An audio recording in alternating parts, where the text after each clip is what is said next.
Hello friends, welcome to Divya technical. आज की video में हम बात करेंगे जिस तरह से जो क्रिप्टो के सेंट्रलाइज एक्सचेंज है वो अपने जो इन्वेस्टर है यानी कस्टमर हैं उनके जो पैसा है उसकी मिस हैंडलिंग करके यानी कि उसका जो वो फंड डिपॉजिट करते हैं उसका मिसयूज कर रहे हैं, हम उससे किस प्रकार से जो है वो बच सकते हैं और उसके लिए हमें क्या क्या स्टेप उठाने चाहिए। दूसरा, हम आज की वीडियो में देखेंगे कि जो FTX जो कोलैप्स हुआ है, पूरी तरह से कोलैप्स हो गया और बैंकरप्टी हो गया, उसकी पूरी डिटेल में हम स्टोरी वाइज देखेंगे कि आखिर ये शुरू से स्टार्टिंग से और अब तक की क्या कहानी रही है, मार्केट्स की क्या अपडेट्स हैं और आज की डेट में FTX से संबंधित क्या अपडेट्स हैं।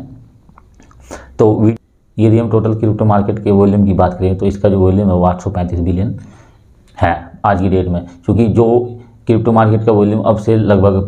1 मंथ पहले जो है 1 ट्रिलियन तक पहुंच चुका था, आज की डेट में वो 835 बिलियन है। यदि हम बिटकॉइन की प्राइस की बात करें तो बिटकॉइन का प्राइस अभी चल रहा है $16,500 और यदि हम इथेरियम की प्राइस की बात करें तो इथेरियम का प्राइस जो है वो $1200 को पार कर चुका है। यदि हम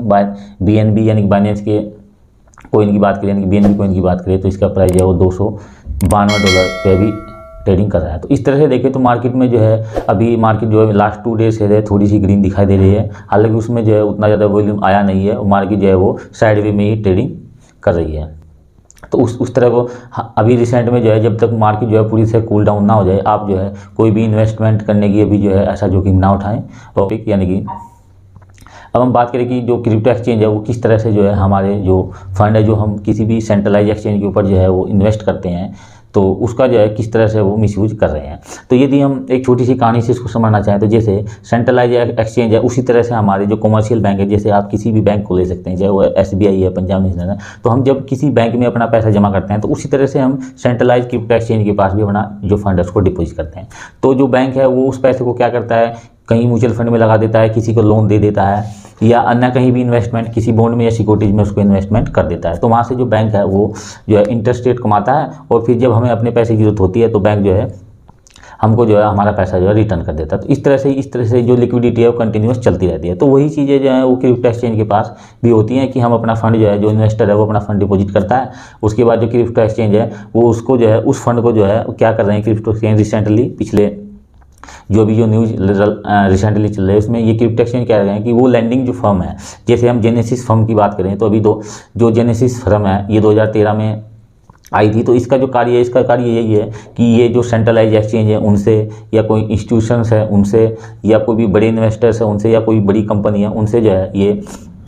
फंड को जो है वो ले लेती है और जैसे जेनेसिस ने जो है उस फंड को इन एक्सचेंज से या कंपनी से लेकर जो आगे उसको मान लिया 2% पे उसको कहीं पे जो है वो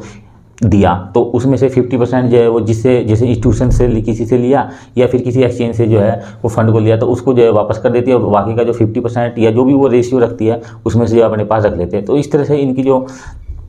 सेविंग है और जो कमाई का साधन इन्होंने बना रखे हैं। लेकिन रिसेंटली अब क्या हुआ कि जैसे जेनेसिस फर्म है अभी उसकी न्यूज आई थी अभी कि उसको जो है 21 नवंबर तक जो है $1 बिलियन का जो है उसको फंड की आवश्यकता थी। लेकिन अभी रिसेंटली अभी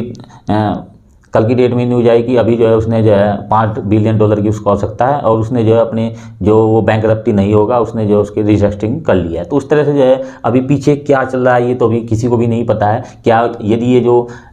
जेनेसिस फर्म है यदि ये जो है बैंकरप्ट हो जाती है तो इससे क्रिप्टो मार्केट पे जो है काफ़ी नेगेटिव इफेक्ट पड़ेगा, क्योंकि जो जेनेसिस फर्म है इसका FTX में भी काफ़ी एक्सपोजर था और यदि जो है ये और हो जाती है तो इसका जो है काफ़ी बाइनेंस का भी इसमें जो है काफ़ी एक्सपोजर है। तो उस तरह से जो है काफ़ी एक्सचेंजों के ऊपर जो है इसका फ़र्क पड़ सकता है। तो इस तरह से ये जो सेंट्रलाइज एक्सचेंज है ये जेनेसिस जैसी ऐसी बहुत सारी पीछे जो कंपनियां हैं उनको जो है अब जो इन्वेस्टर है उनका पैसा जो है वो दे देते हैं और फिर उनसे जो है ब्याज कमाते रहते हैं। तो इस तरह से जो सेंट्रलाइज एक्सचेंज है वो इन्वेस्टर का जो पैसा है उसका मिस हैंडलिंग कर रहे हैं और उसका मिसयूज कर रहे हैं। तो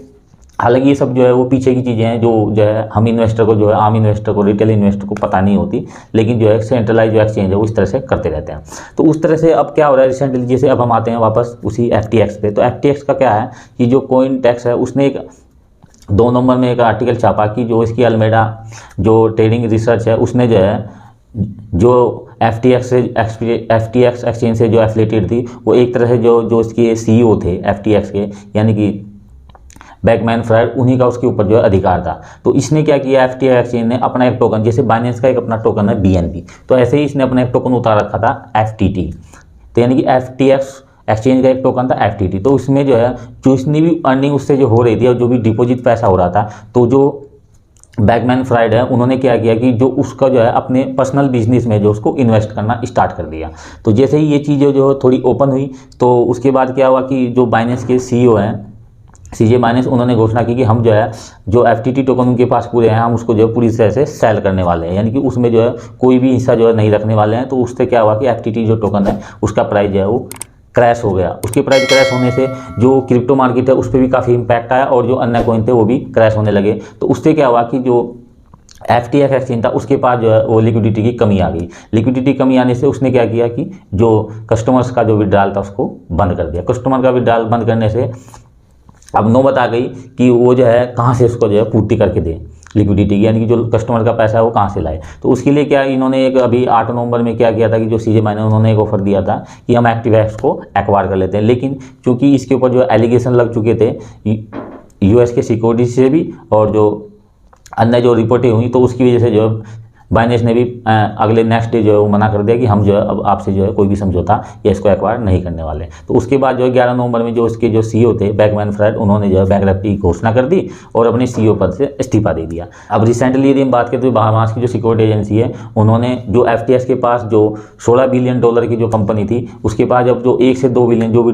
फंड बचा हुआ था उसको जो है प्राइवेट वॉलेट में शिफ्ट कर लिया। यानी कि जो भी अभी इसके पास जो चूंकि भी डालिस ने बंद कर दिया तो उसके पास जितना भी जो फंड बचा हुआ था उसको जो है सिक्योरिटी एजेंसी ने जो है अपने पास सीज कर लिया, उसको प्राइवेट वॉलेट में रख लिया। अब आगे जो डिसीजन होगा वो तो देखा जाएगा। जो आम कस्टमर है, रिटेल कस्टमर, उसको जो है काफ़ी नुकसान हो चुका है और बहुत सारे कस्टमर जिन्होंने अपनी जो है गाड़ी कमाई इसमें लगाए थे उनको जो है काफ़ी चूना लग चुका है। तो इस तरह से जो सेंट्रलाइज एक्सचेंज है वो काफ़ी जो है लोगों के पैसे का मिसयूज कर रहे हैं और अपना जो प्रॉफिट है उसको काफ़ी बना रहे हैं और जो सेंट्रलाइज एक्सचेंज है इस तरह से एक मोटी कमाई जो है वो कर रहे हैं।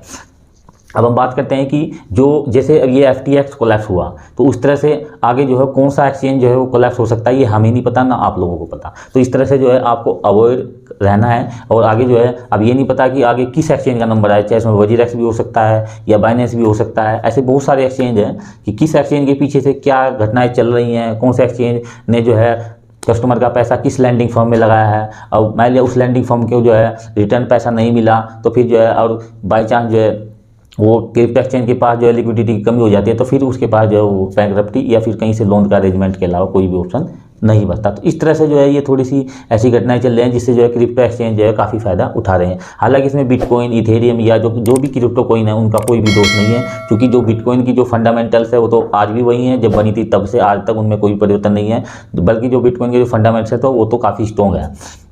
तो इस तरह से जो क्रिप्टो कॉइन है उनका इसमें कुछ नहीं है, जो भी सारा मामला जो हो रहा है वो लैंडिंग फर्म्स की वजह से और जो क्रिप्टो एक्सचेंज जो मिस हैंडलिंग कर रहे हैं कस्टमर के पैसे का उसकी वजह से ये सारी घटनाएं हो रही हैं। और मार्केट में जो उतार चढ़ा है वो तो चलता ही रहता है, लेकिन ये जो क्रिप्टो के जो सेंट्रलाइज एक्सचेंज है इनकी वजह से जो है सारी ये इस तरह का जो फंड फैला है उसकी वजह से जो है कस्टमर्स को चूना लग रहा है। तो इसलिए जो है इनके लिए रेगुलेशंस की काफ़ी आवश्यकता है। भारत सरकार ने भी इसलिए जो है इसको रेगुलेट करने की कोशिश की और काफ़ी इस पर पक्ष भी रखा है, क्योंकि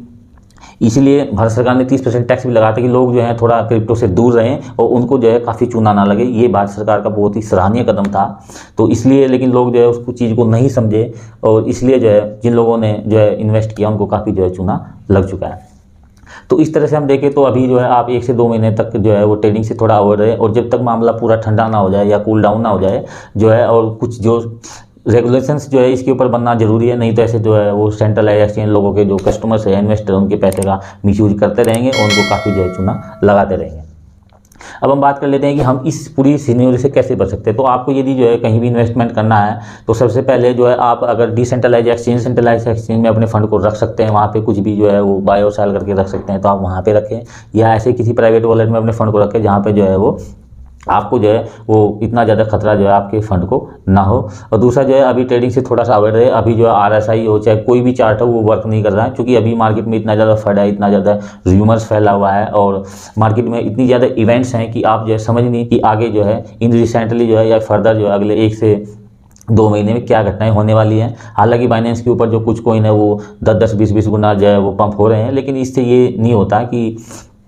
आप जो है तुरंत जो है ट्रेडिंग करने लगे और आपको जो है दोबारा से चूना लगे। तो दोस्तों इस तरह से आप जो है इस पूरे मामले से थोड़ा सा अपनी जो है वो नज़र गड़ाए रखें और अपडेट रहें, और यदि ट्रेडिंग करनी है तो बहुत ही कम ट्रेडिंग करें और थोड़ा सा जो है आपका जो फंड है उसको जो है बचा के रखें। तो दोस्तों आज की वीडियो जो है यदि आपको पसंद आई हो तो वीडियो को जो है लाइक अवश्य करें, और हमारी वीडियो उसको दोस्तों को शेयर अवश्य करें, ताकि वो जो है मार्केट की अपडेट से जो हमेशा जो है थोड़ा सा अवेयर रहें और सावधानी से जो है